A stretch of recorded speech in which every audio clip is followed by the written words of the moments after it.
This episode is sponsored by Collins Morgan. If you live in Scotland and are struggling with debt, act now. Call us or visit our website, Collins Morgan.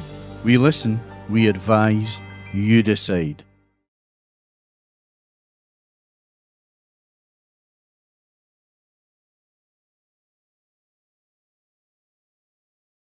And we're on. Today's the guest. We've got Johnny Mad Dog Adair. First of all, John, I just want to thank you for coming on the show, mate. No problem, James. Pleasure. Nice meeting you. Likewise. And I had a lot of messages for you trying to get on the show, so I'm glad I eventually got you. No problem, yep. I don't sit with any questions, Johnny, so I always like to go right back to the start where it all started and how it became the life you got involved in. So where did you grow up, mate? Well, I was born in Belfast in 1963. Born into the Troubles in 1969. The Troubles is the conflict what happened in Northern Ireland between the IRA and Loyalist paramilitaries, and it went on for 30 odd years. And I was born into it. I grew up in it, and I became the person I was because of the Troubles. I became a leader of the Ulster Freedom Fighters and the Ulster Defence Association, which is a Loyalist paramilitary group who was defending the Loyalist people against the professional IRA and Republican elements. What age were you, Johnny? Well, I didn't join the organisation until I was 18, 19.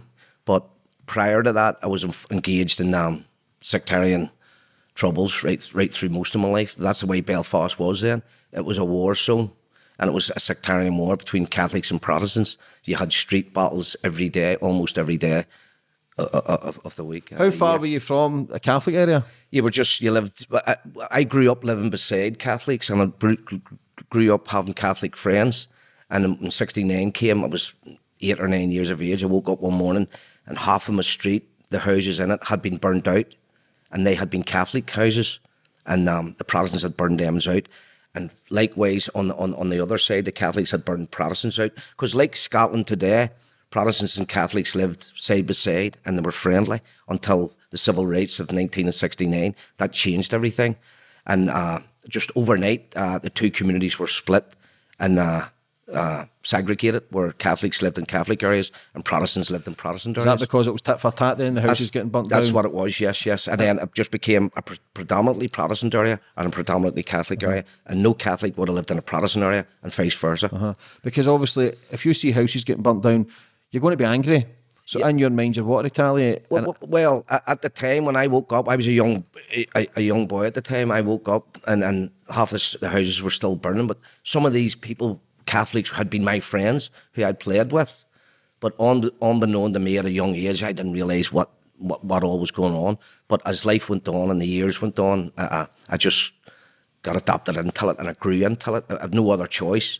So to become the leader, Johnny, you must have. Where did those leadership skills come into? Did you learn from anybody? Did anybody take you under their wing? Well, obviously, it's probably just like the British Army, where if you're a good soldier, you're recognised by the brigadiers and the leaders above you, and obviously they will put you forward or put your name forward to be. Because I believe, in my opinion, you would have to have certain skills to be a leader of numbers of men, and obviously people above me had put me forward and obviously chosen me to be a leader. What's a good leader for you? What is a good leader? Well, someone that can maintain discipline and someone that can effectively match the enemy with what they're doing to your people.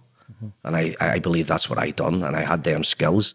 I had that determination to get the best out of the volunteers. And the most important thing was respect. And I think the volunteers respected me as I did respect them. Because you have got a massive following and a massive respect in Belfast. I did have, and I was a leader, and at one time I was like God, and obviously the other side hated me. And then it became, when all the infighting started, and half of the other ones, my own people, started disliking me. But I would put that all down to the personality clashes and jealousies. How many people stay in Shankill Road? Oh, there's thousands of people living in the Shankill Road, and it's a 100% loyalist area. Indeed, it's the heart of loyalism in Ulster, and that's where I was from, and that's where our stomping ground was, and that's where our unit of the Ulster Freedom Fighters came from. How many people were in your unit, Johnny? Well, there was thousands of people in the UDA in the province, in the Ulster Defence Association, and that organisation was legal at the start until 1991, I think it was, when it was banned by the Secretary of State, and then it became illegal to be a member of that organisation. I went on. I was sentenced for both membership of the UDA and the UFF, and I became a leader of both, and that involved in control of hundreds and thousands of men in that area, West Belfast. When did you first get to jail? I've been to jail on numerous occasions for numerous offences like guns, bombs, membership, directing terrorism, hijacking. And just, I think the first time would have been when I was a late teenager. Even hijacking a bus or something. Because I think for people looking at the outside, we spoke about it earlier, it seems fucking crazy to look back and all that, but people need to understand when you grow up in that environment, it becomes the norm. Well, when you look back on it now, thankfully, I'm glad that there's peace over there now. But regrettably, that didn't come in 1969 when the Troubles just kicked off. I just regret the fact that the politicians couldn't have done in 1969 what they'd done some years ago to bring about the Good Friday Agreement. And it's a sin because almost 4,000 people has lost their lives, both sides, Protestants, Catholics, police and soldiers, prison officers. And but there's peace there now, and hopefully it continues. That is a lot of lives then to loss, and I always say everything has a ripple effect. It's not just the people who've lost a life, it's the everyone surrounding it, family members, court cases. But again, that was the involvement that you were involved in. When did you get is it 16 years you got, or was it life you got? I got 16 years for directing terrorism. And I was released early. When I was in prison, the peace process, the Good Friday Agreement was signed, and part of the Good Friday Agreement that the prisoners would be released early. I was released early, but I was the first prisoner to be returned because there was a clause that you got out on the peace agreement, but if you associate it with paramilitaries, that you could be brought back without going in front of a court. And I had been the first prisoner to be returned to prison to serve the remainder of my sentence. Is that because you were high profile? Well, based on intelligence, which was unfair, based on intelligence report, they levelled all sorts of accusations against me, alleging that I've been involved in guns, bombs, paramilitary shootings, etc., etc. And I didn't have no defence. I mean, they could have said anything, and that a panel would have believed that, and that was enough to keep me to serve the remainder of my sentence. How did the Good Friday Agreement come about? It came like years and years of build up before it. But was it 10 years or something? Or yeah, but there was years and years in the making, and church leaders and community leaders, and just it was a long process, a process that had to come because it was going nowhere, the conflict. How long did you serve? Was it 3 years when you were doing your 16 sentence? No, I served with being brought back to serve the remainder. Out of my 16 years, I was released for about 9 months, right? And then returned to prison. So I done worse out of the Good Friday Agreement because I spent almost 12 years out of a 16-year sentence. Fuck's sake. Was spent between the Crumlin Road prison and the Maze prison. How was the Maze prison? Because I've read a lot of stories. Prison was because we were political prisoners, right? We could wear our own clothes and we could control the jail well, not the jail, but our wings to a certain degree. We commanded the wings, and the screws they were out in a circle. They just done head counts, etc. The Maze prison was brilliant. Was that a party? Was it no? I mean, when you go to prison, like the key objective is taking your freedom. And although we were in the Maze and times were good and we're all comrades, we all had great times together. But I mean, your freedom was taken from you, and that was the important thing. You couldn't go home at night if you wanted to. You were in jail. What's the story with the guy with the wooden leg?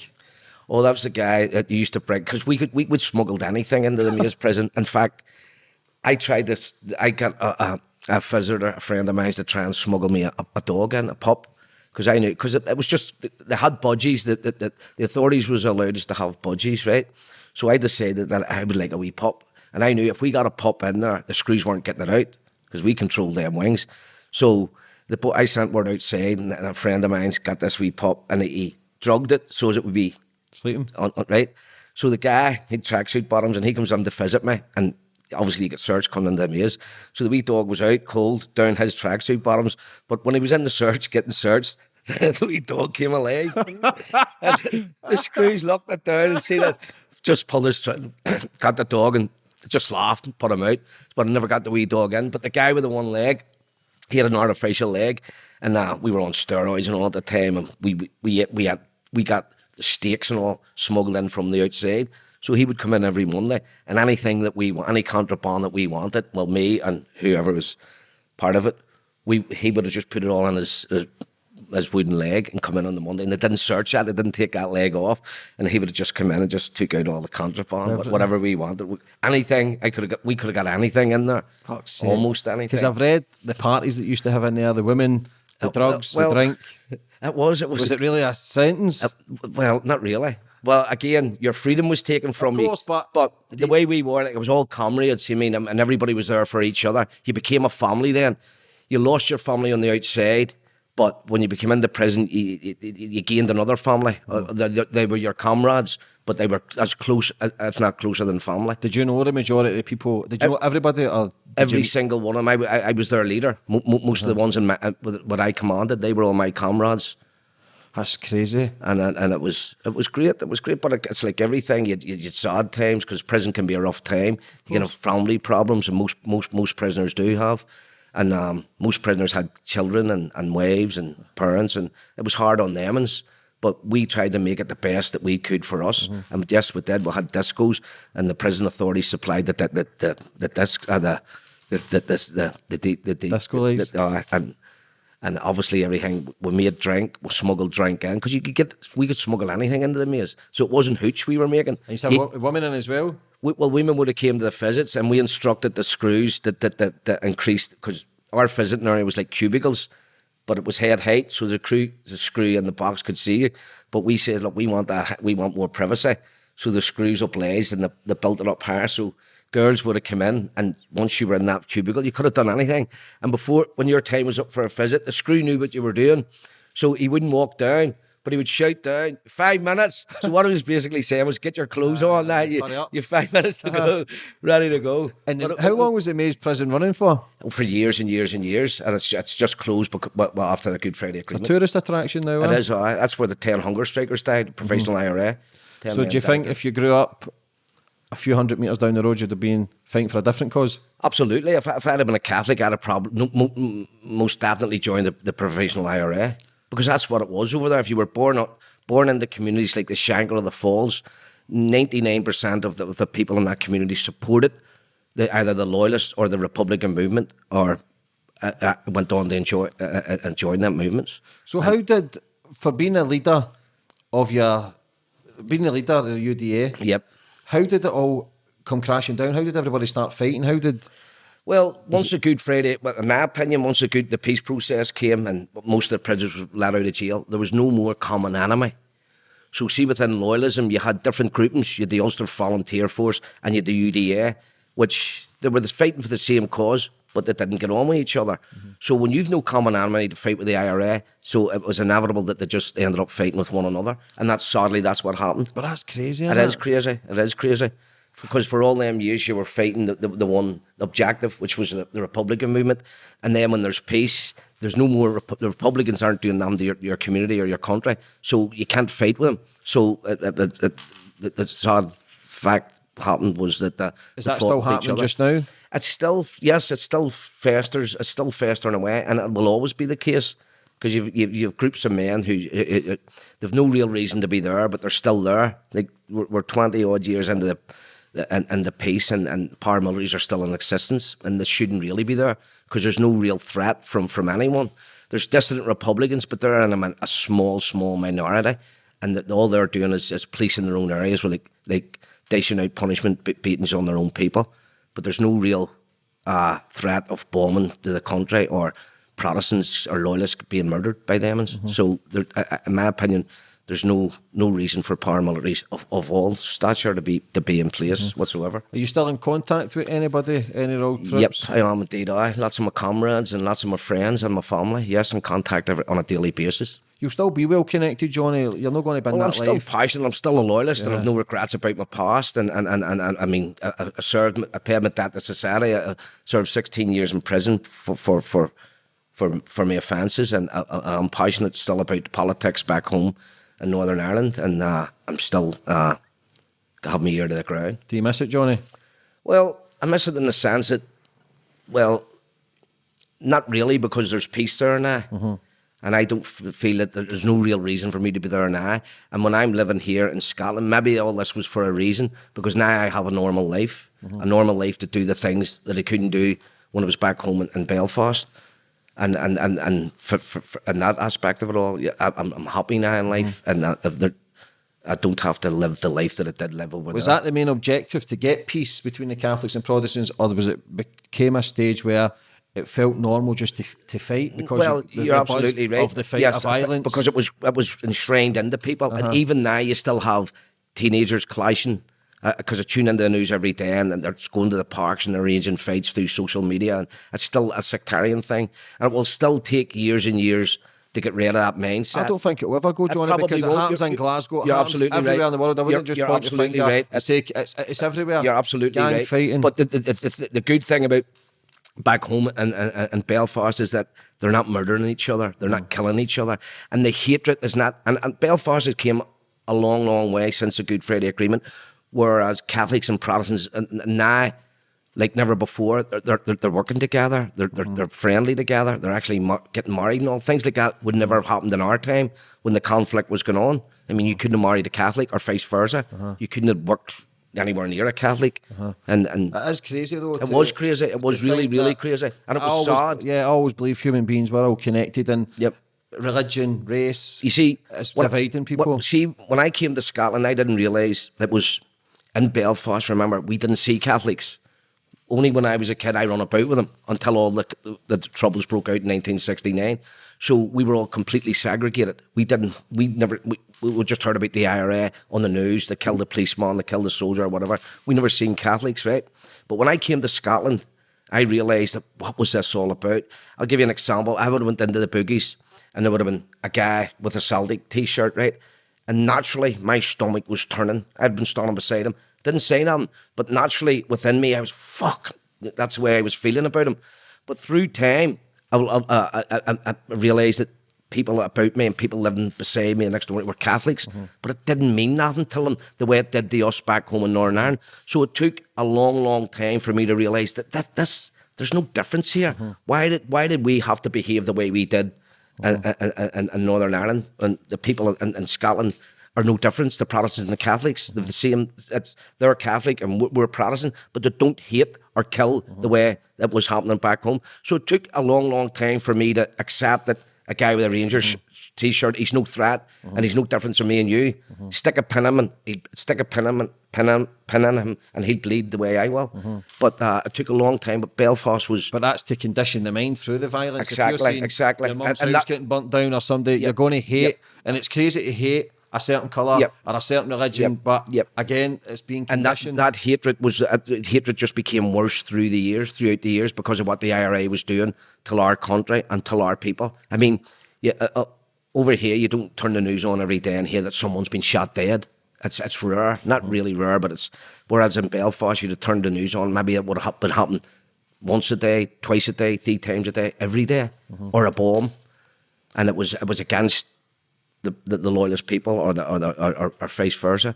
So if you were in Belfast and you seen somebody with a Celtic top on, the difference is, see, in Belfast at that time, if someone was in the shangle with a Celtic t-shirt, and I'm being totally honest here, he'd be beat to death. That's a sad reality.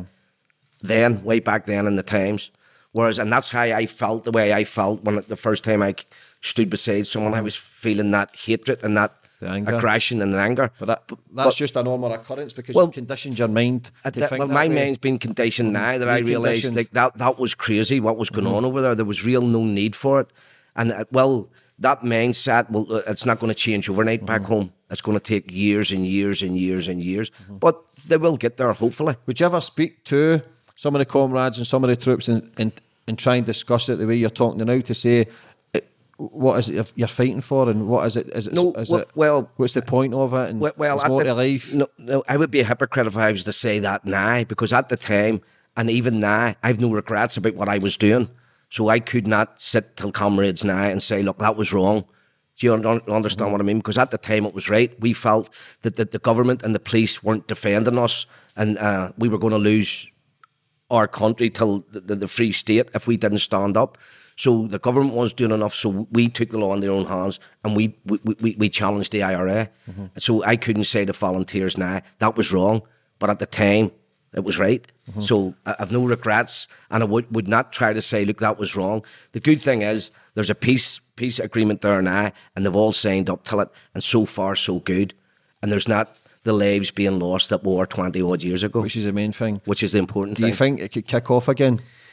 I don't think so. I think the powers that be are totally in control of it. I think the powers that be were in control in terms of paramilitaries like professional IRA and dissident Republicans and loyalists. I think that the intelligence services are on top of it. So I don't think they would let that spread the way it did. Is there still a strong units between the UDA, UVF, Catholic, IRA? Is there a stronger force of the?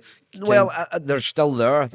Although weapons have been decommissioned, that was part of the Good Friday Agreement, where weapons would be decommissioned. Now, the dogs in the street know that not all weapons have been decommissioned.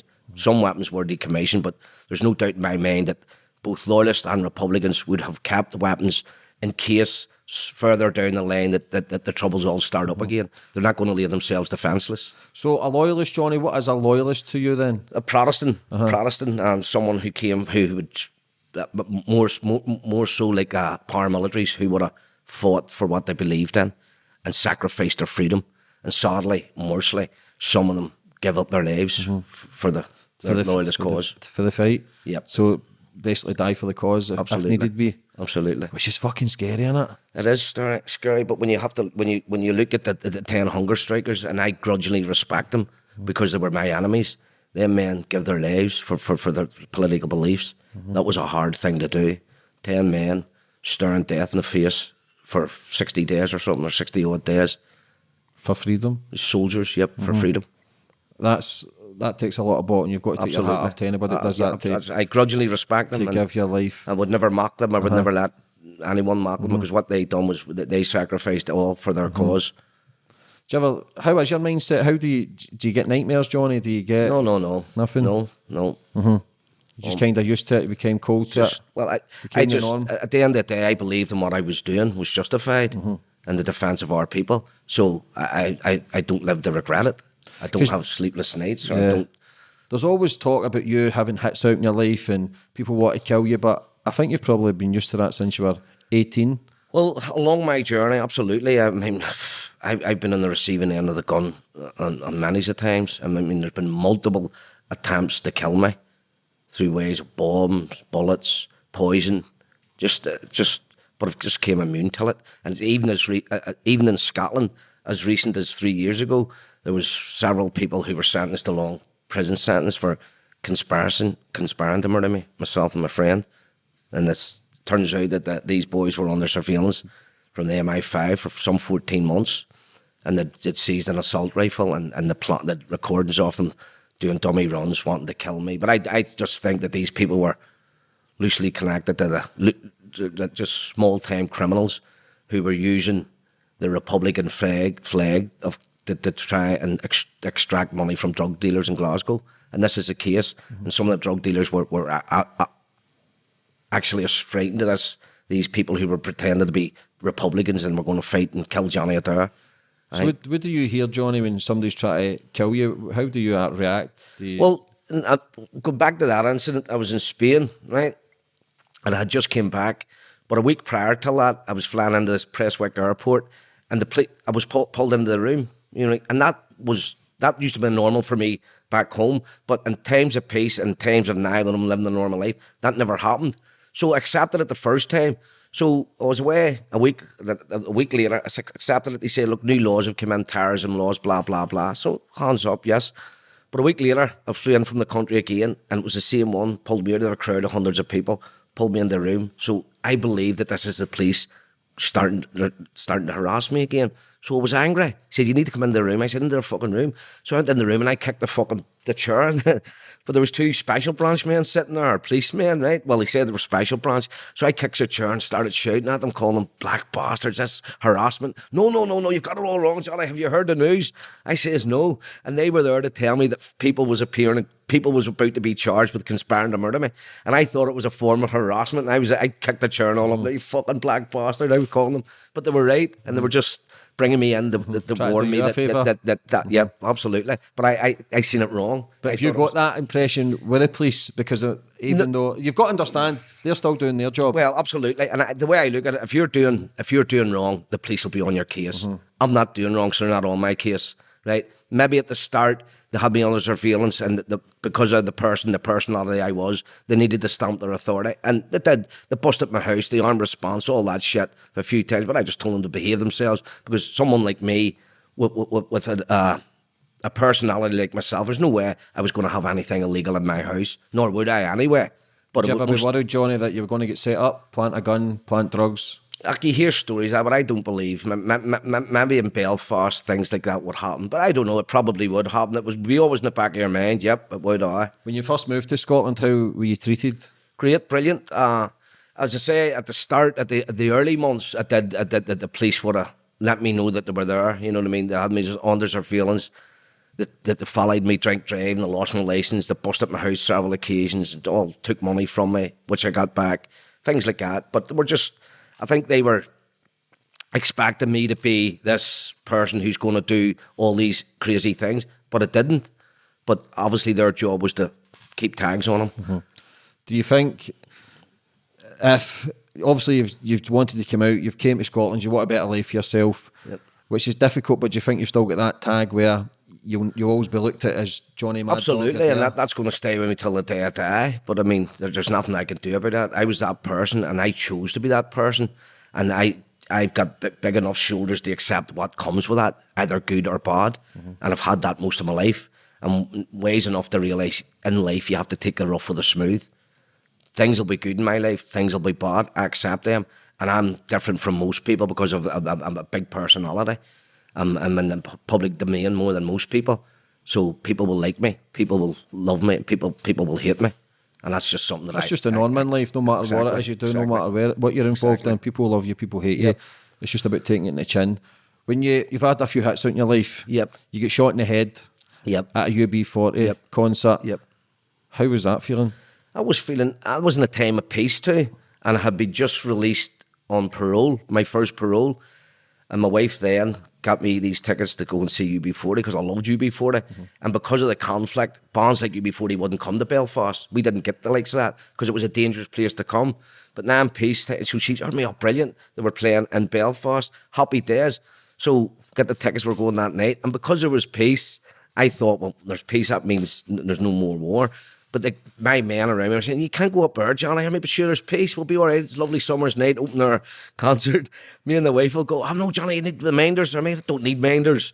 So we goes up, and it was a great night. And the next thing, bang, I got shot point blank range in the back of the head. Not only did I get shot, they fought with me after it, but the grace of God, I lived to survive it. Obviously, it must have been a damp round. I seen the round, it was crazy, and it was a big lead slug. But obviously, it must have been a damp round when there must have not been enough gunpowder in it. Because had it been a newish round, it would have just blew my brains completely off. I wouldn't have. But it just went into my head and travelled and lodged there. So, and I was only out in parole, and I phoned the jail and told them that I couldn't go back. They couldn't believe that you'd be shot in the head. And Johnny, you're at your work now. Come on now.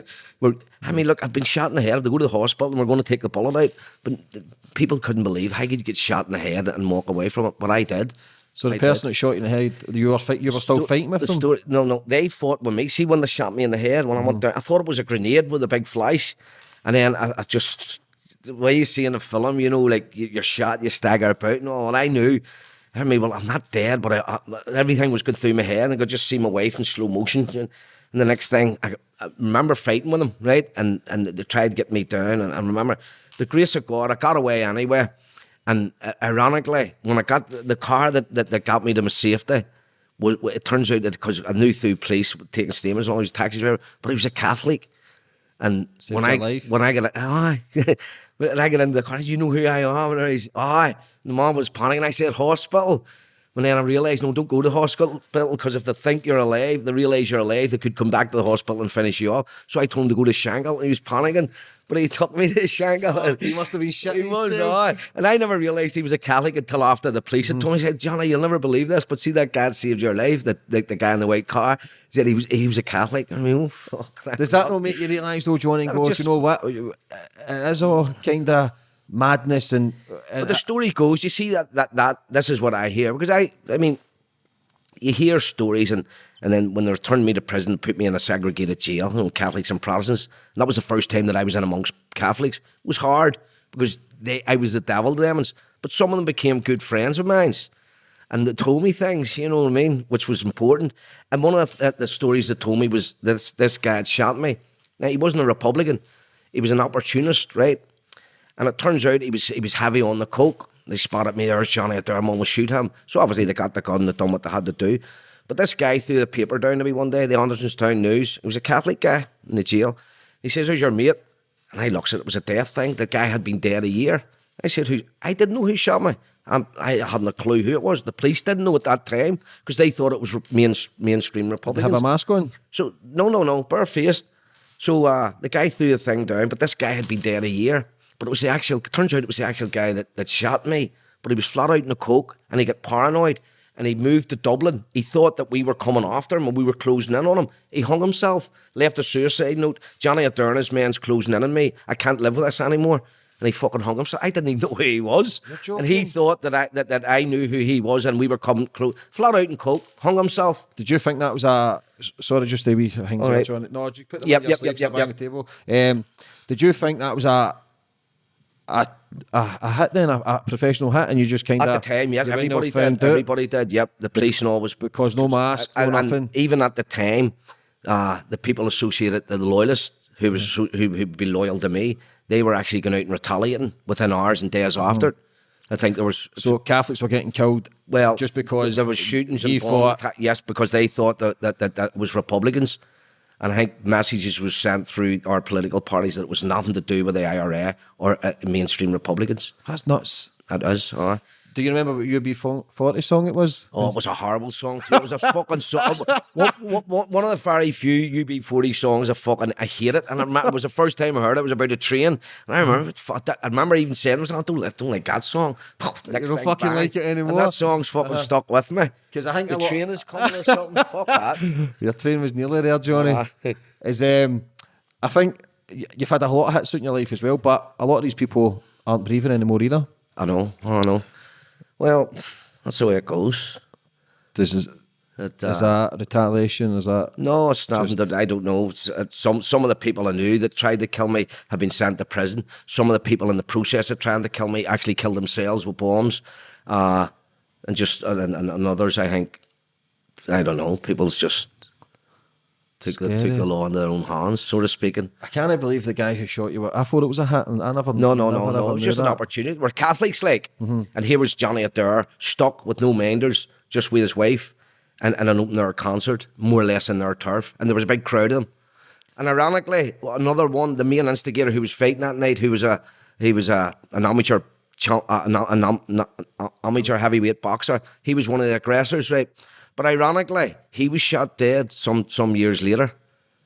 Two guys walked into a bar with false beards and shot him dead. Nothing to do with me or nothing to do with the Loyalist movement, but that's what happened to him. So the two men who were there that night are dead? Two men. The instigator was shot dead by, obviously it must have been his own people, but he was shot dead and the other guy hung himself. See the people that are surrounded by you, obviously it was in your home turf. Yep. Was there no retaliation to fucking try and give them it, or did everybody kind of shot it and heard no bullets and just ran? No, that's what I'm saying. Seeing the days after I get shot, there was retaliation. But I'm talking about the present moment when you get shot in the head. When I get shot in the head, there was not within hours, but with the next day there was retaliation, and the day after there was retaliation. Nothing to do with me, but. Why did you drop your guard that night? Because I felt because I was in jail for many, many years, and I was supporting the peace process, and I was instrumental in bringing my people along that they agree with the peace. I thought that times have changed now. There's no more guns, there's no more bullets, there's no more bombs. We can live maybe not beside each other, but we can, at least I can go to a concert without my minders or my body armour on. But I got that one wrong. Did that keep you on your toes to this day? Well, see, to be honest, see the way I looked on it, see, no matter what security measures you take, I did take security measures, but what's for you will not go by you. And I used to wear body armour all the time until I got shot in the head. And then I realised, fuck, I don't need that anymore because they'll shoot you in the head. So I stopped wearing that. But no, I did take security measures, but I was never one that was frightened to death. I didn't fear at death, because if it did, my head would have went a long, long time ago, because there's been multiple attacks on me, attempts to kill me. And you think with that life, we spoke earlier, I says, are you paranoid? And you says no. No, and thank God, you couldn't, for to be the person that I was and the position that I was, you couldn't afford it to be paranoid, because the men below me relied on me, and I relied on the men below them, so I had to be 100% upstairs.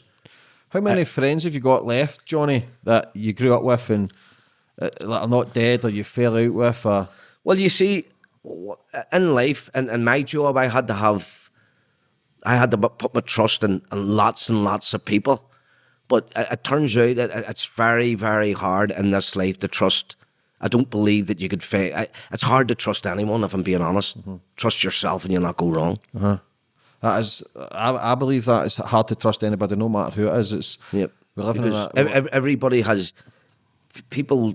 People can be disloyal. People can have breaking points. People can be jealous, and there's a combination of things that makes people not be loyal or friendly or trustworthy, and all these come in the account. But I've learned in life that trust no one, only yourself.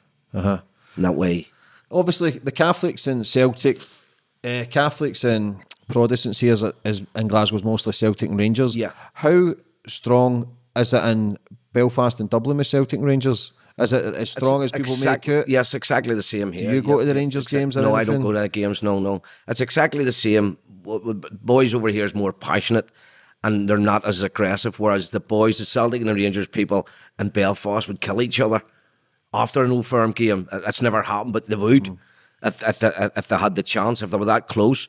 Whereas at a Rangers and Celtic game, the Celtic guys, after the game, they could be walking up one side of the street with a Rangers Celtic scarf, and a Rangers man could be walking beside him. I mean, that would happen. That wouldn't happen back home. One of them would be choked to death. It's fucking crazy. Stabbed or shot. It is crazy. It was. Do you But think that's the way it was. I think it was the conflict that made the people so aggressive on both sides. We're not talking about a handful of people here. We're talking about thousands of people, because thousands of people were affected by that conflict. Thousands of men went through them jails, both loyalists and Republicans. So when you're brought up in an environment with guns, bombs, blood and guts, obviously it'll affect you, and it'll make you a hard mentally, if not physically, a hard person or a tough person. A lot of people who go through that kind of life, who see murders, who see crime, who see violence, they tend to hit drugs, they tend to hit drink, because they can't take the pain and the misery of the conscience frame of mind, where they get memories, they get bad dreams. For yourself, you've kind of stayed on the path. We spoke earlier, you still because train. see, the advantage we had over back home, there was never really a drug culture, and I didn't really realise how important drugs were to people's lives until I came to Scotland. It was the normal thing to do. Girls done it, guys done it. In Belfast, we did not tolerate that. It maybe happens now, but times have changed over there now. But you're right what you're saying. Probably if drugs would have been in on the go over there at the time, people would have turned it, because everybody was affected by the Troubles. I mean, I remember myself even going to school one day, and a dead body, mutilated, stabbed 80 times or something, just dumped in a wee shot, and we seen this as a kid, a dead body, the tape around it, the police coming, but you seen them things on a normal basis over there. Have you ever spoke to a psychologist or anybody about the mindset? No. You just trained yourself to be I don't cut think it out?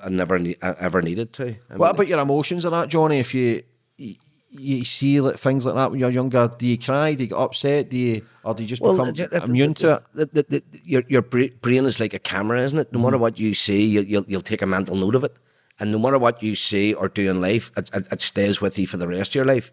Now, how you deal with that is entirely up to yourself. I mean, I remember the late, great Billy Wright, rest in peace. I remember him saying this thing about taking another person's life. He turned around and he said, there's 3 things come with it. He said the first one, which is easy, is pulling the trigger, which is right. Because if you've got a gun in your hand, you're in charge. Nobody's going to... I could go in front of Mike Tyson with a gun. I know there's only going to be one winner. That's me. He said the second thing, he says, be prepared to get caught and go to jail for life. Could you live with that? But the third and most important bit, he says, living with it for the rest of your life. And I think he was absolutely right. And what I'm trying to get at is that's a situation where many people back home, both loyalists and Republicans, have took human beings' lives and subsequently couldn't live with it and went on to take their own life. It's like war, it's like PTSD. Exactly. That's exactly what it is. Isn't it? It's exactly what it is. There's no manual to say this is how to live with this, because Absolutely. the strongest men have also become the weakest. That's right. Because of the stuff they've been involved in. Everyone has a weakness. Yeah. And as I say, the brain, that's instilled in the brain. No matter what dastardly deed, if you want to call it, what people have done in life, it stays with them for the rest of their life. How many, do you know how many funerals you've been at, Johnny? Oh, countless funerals, countless friends, comrades, countless. That's the way it was. It was funeral almost every week over there. Was because there of the conflict. Was there much in the scheme in Shankill for, like, was there anything to keep the youth occupied, or was it just to condition them to be a loyalist? Or well, they were happy times, and we tried as best we could as an organisation to provide for the kids of that community, because it was deprived communities where we came from. But we tried to put on shows for them, to make them. We done whatever we could in our power to give them that little bit extra in life, like football pitches, boxing classes, absolutely. Stuff like that. Because if you know yourself, if you're bored, Johnny, you're going to do bad shit because it keeps you occupied. So things like flute bands, etc., etc., that got them together and got them away from. We just tried our best. But over in Belfast, there was never a dull moment, because there was always something happening. The police were always raiding houses. The young kids was always attacking the police vehicles. There was burning cars. It was just always. You walked around the corner, the place would have been taped off. Somebody's been shot dead. That's the way it was. It was just like a film set, year in and year out, for 20 odd years, 30 years. When you were in Shankill, obviously they had the memorials on the walls and stuff. A lot of them are painted off. Does that make you sad? It does indeed, because that was our territory, and this is the way we sort of way let the rest of the world know who we were. We were telling them through wall murals, and each different wall mural would depict a different event of history. But come the peace process, the people that's there now, they got money off the government to erase these and lighten them up with something more like sports or something, which is probably a good thing. But to me, when we put our murals up, they were history. Maybe the ones with the hooded men and the armed gunmen and all, it was part of history. That's what happened in Belfast for such a long period of time. But the Muslims are erased now, and they're replaced by more, I don't know, sports or cartoons or Is that a lot of tourists and stuff go through? Is it safe now? When I was there, where I lived, the tourist, it was massive. But you have to remember that the peace had just came there, so there's still large numbers of tourists come over there on year in and year out. But I mean, way back then, it was millions came through, like millions. And where I lived, it was just coach loads every day. We had, even me, like Chinese, I remember Chinese people all running up and all, Johnny, can I have a photograph? And we chinks. It was great. It was funny. But because of who I was, like I was on the internet and I was globally. I'll give you an example. When I was in jail, I got letters from all over the world. America, every corner of the world, I got letters. And it actually kept me going, because the last time I was in jail, they isolated me. They kept me in a prison wing for 24 months with no other prisoner. Just probably mental torture. They probably thought he'll hang himself, but they were wrong. I never had a visit for a full year. I never seen anyone for a year, only the 2 screws that mate came in the morning, give me my breakfast or whatever. So is that trying to break you? Well, I believe it was, but it never worked. How did I get through that? I got letters from all over the world. Did they give you letters? Okay. Them screws over there, they were because again, They used to be bad in the day, just like Scotland, Berlin and everywhere else. But when once we got the maze and we started sending out a couple of wee messages to them, then they just, we were in charge, yeah. But screws used to be bad people, they did. And I could speak for all jails, England, Scotland and all. We got the same over there. Even though we were paramilitaries, the screws were fuckers to us, like. Because a lot of people that are on the show, they speak about being in prison and they used to get kicked fuck out of. Screw was prison was a bad place back then. I can just come back when I just even went in at the start. It was bad. But anyway, so what got me through it was the letters, because I every single day I got bunches of letters, and I made sure that every single letter that I got, I replied to it, because if someone could take an hour out of their time and spend 30p or something for a stamp to write the Johnny Adair, I think I owed them that just to return it. Because I remember watching a documentary, you had people from Germany that had shrines of you and posters and probably pictures up in their wall that you probably didn't even have. That's right, that's right. That again, that was in jail. That was the German people, and they were Germans. What I learned from them is they're real loyal people, and they just became infatuated with me and actually became friends with me. And that's what How happened. does that make you feel? Well, to be honest with you, it made me feel good. It made me feel important. Absolutely, the job that I was doing. This is what people's looking up to you and people's respecting you for doing it. So yes, it made me feel brilliant. Because obviously the Germans and they watch your stuff, and the big guy was saying that if anything happens to you, he's going to bring his team and kill them. And he himself, he was in prison for planting a bomb under somebody's car or something. But I think he's reformed now, Nick. But they were good guys, all them Germans. Do you still in contact with them? I haven't spoke to them in about 6 months, maybe a wee bit longer. But that's the type of, all people from all walks of life used to write to me, obviously because it was in the public domain so much. Because it's a sense of power as well. If you've got somebody at the forefront who's willing to die for you, that must give you some amount of power, Johnny. Even we old age pensioners sending you in £5, do you know how that made me feel? Not that I needed it, but if we old age pensioner, because you're stuck in jail, sending you £5. Now probably that's all the wee woman had, but to send me, who was Johnny Adair, £5 and supporting me, I mean, that made me feel really, and all sorts of support and all sorts of, and it was evident in the mail I got. It was just from all over the world, from all walks of life. How was it when you came out of Belfast, you come into Scotland and you did the documentary? What was the reaction then for you to have been that active to then do a documentary? Was anybody trying to put the blockers or anything on it? My plans was to return to Belfast when I was released from prison and go and seek out the instigators who had done what they'd done on me and my friends. So what they done, before I could set foot in Belfast, they pulled me out of the jail 2 days early, put me on an army helicopter and flew me to Manchester. They got me to Manchester, they read me the Red Act, which they thought was, do not go back to Belfast, right, no problems. The next day, I was in Belfast and at one of the instigators' door, robbed his door, because I was wanting answers. I was wanting to confront these people for what they'd done, but I wanted to do it on a one-to-one basis, because I knew I could stand up to anybody, man to man. But when you're standing up against 10 people or 15 people, you're dead. You don't, yeah, exactly. So I went the next day against all odds, and I went to one of these persons' doors. I was going to start from the top and went to his door, and he wouldn't come out. That was it? That was it. Because you're well known. You're very well known. You know that yourself for being in a life and to be.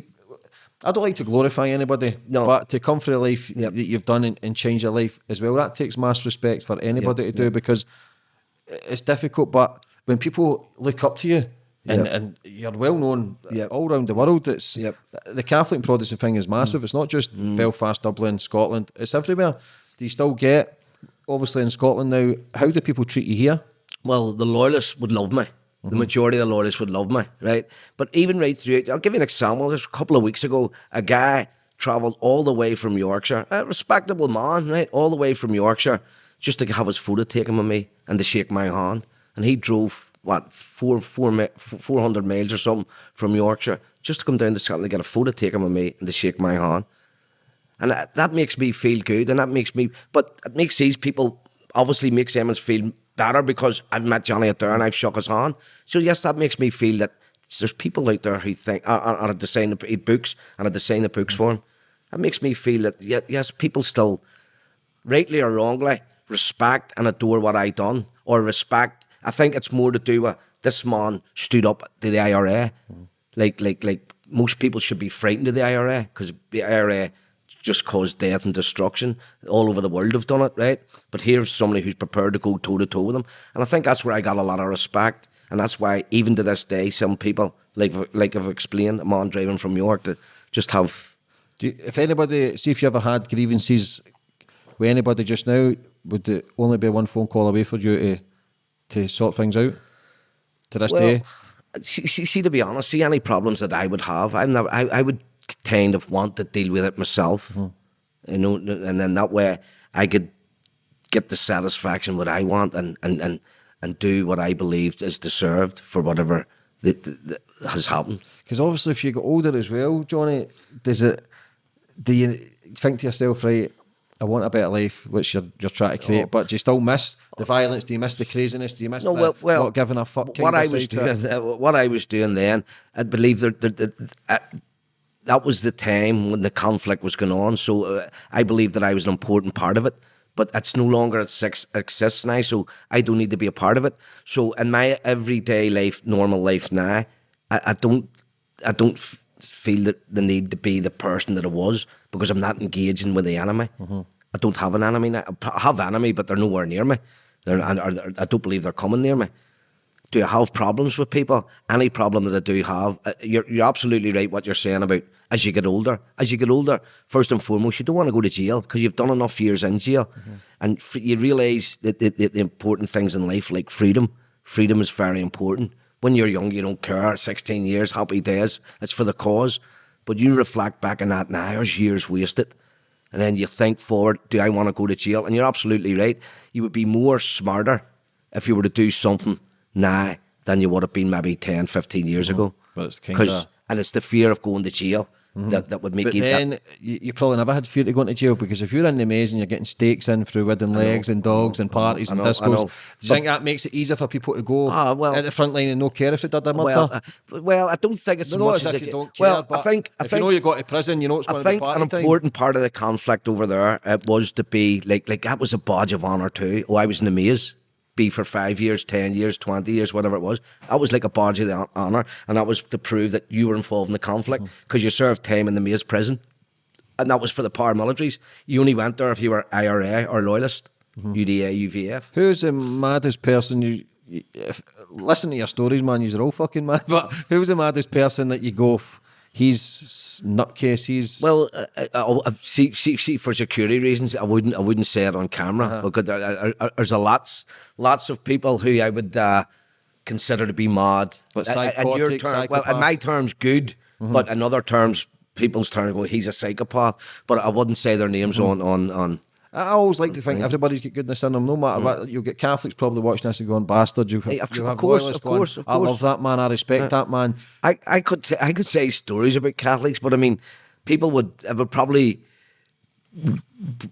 lessen that finding out who they would be, but it made the hairs in the back of my neck stand, like, and it was unbelievable. I couldn't believe that certain Catholics would think like this of me. I mean, but they did. And it was... Did you ever see the man who saved your life? Have you ever spoke to him since? No. Have you ever thanked him? No, because I didn't know. I was just told by the police. You see, got to remember, see over there, the Catholics hated me. I was like the devil, tell them. I mean, there was stories that I heard from Catholics in the jail and what they used to do. I mean, even their parents, the kids, like 6, 7 years of age, say are down. So when you want your kids in, you go out and shout, get in, and they don't come in.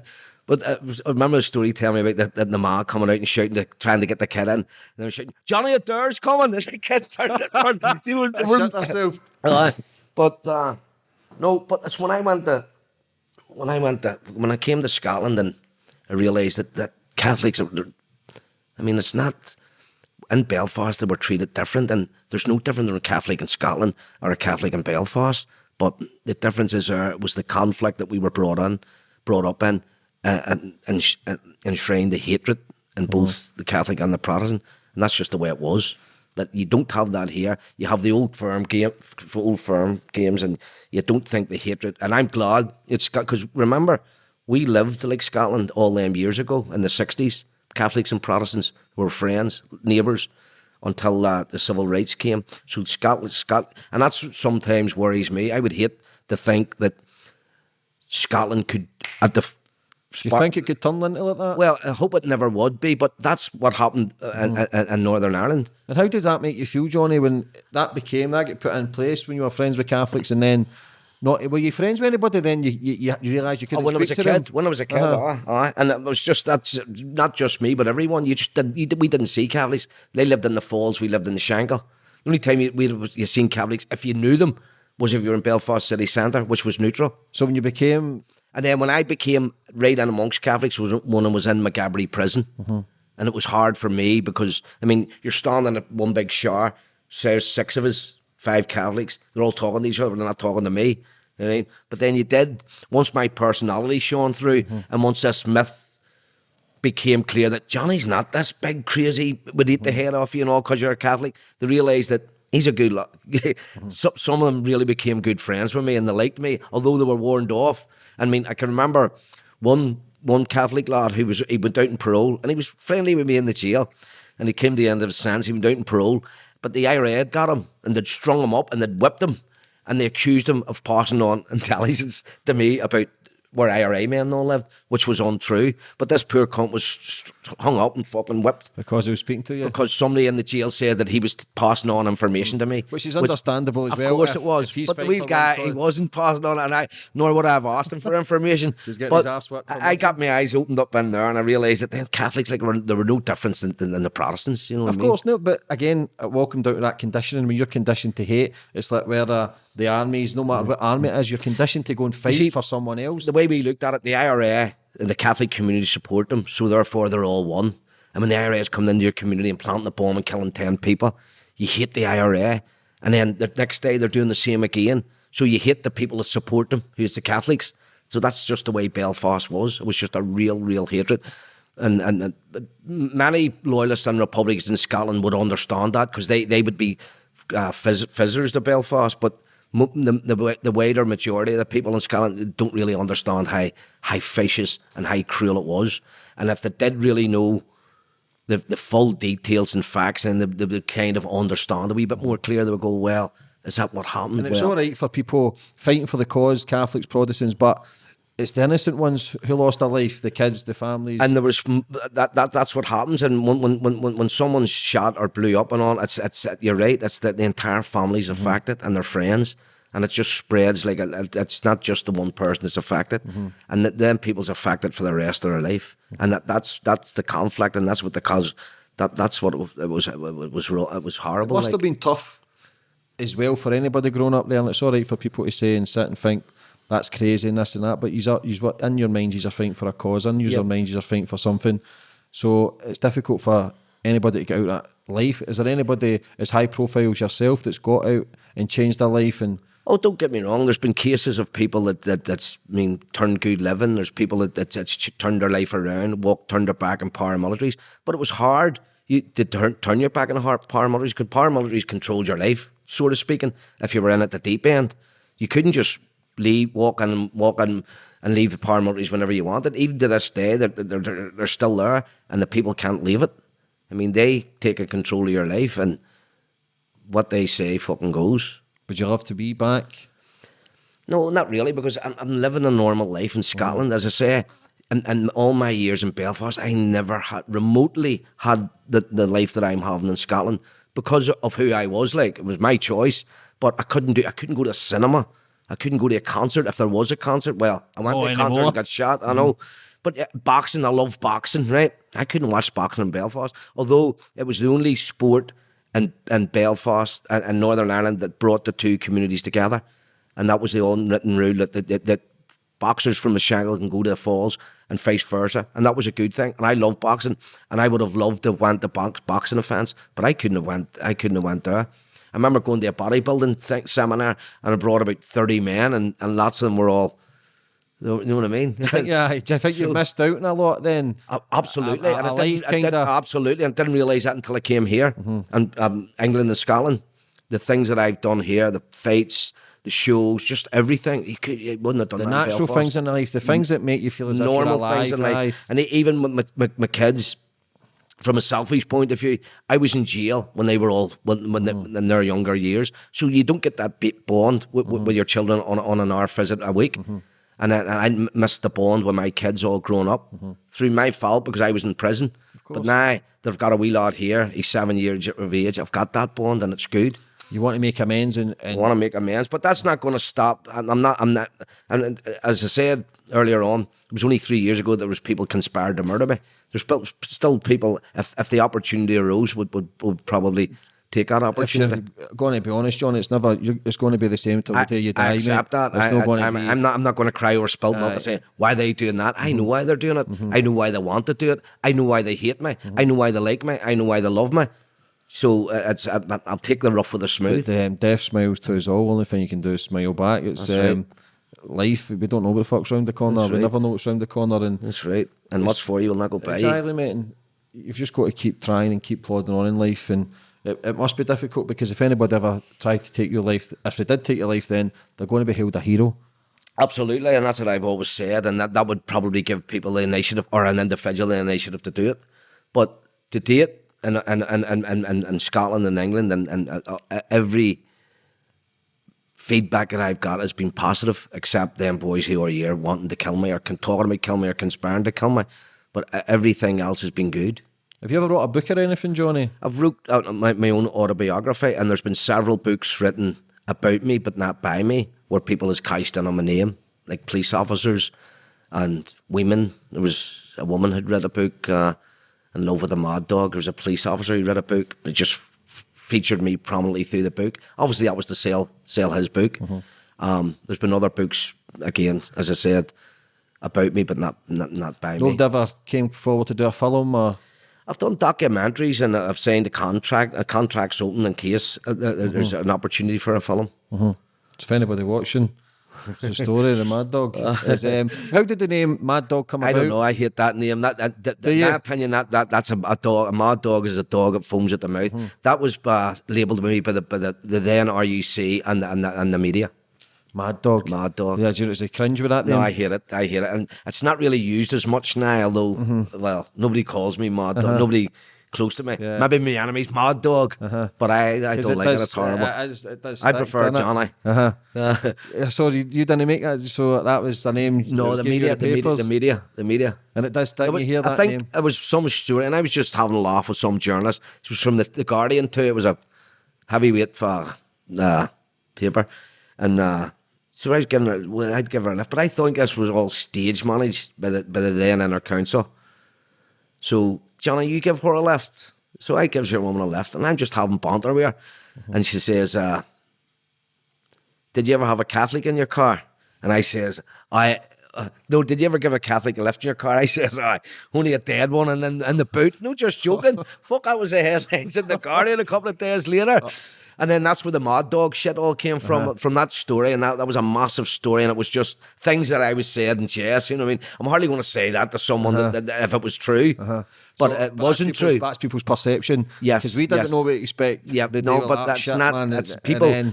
People realise when see that Mad Dog thing right away. That puts a scar on somebody's mind. Go, fuck, he's mad. But when people get to know me, they realize that's not. That guy's not like that. Oh, you don't come across. I'm not. If you crossed you, then I'd imagine. No, well, don't get me wrong. See what we were doing in Belfast. I mean, it wasn't going to Sunday school every Sunday. What we were doing is that we were engaging with the enemy. And when you engage with the enemy, we weren't going with sponge mallets. You know what I mean? How did you? So with the guns and the bombs, was it the same, or did people have more than others? Or? Well, I think the professional IRA had more sophisticated weapons than loyalists. They got guns from Gaddafi, Samtacs from Gaddafi. Loyalists had to procure their weapons from whatever sources they could. And I think just like assault rifles and machine guns and small arms.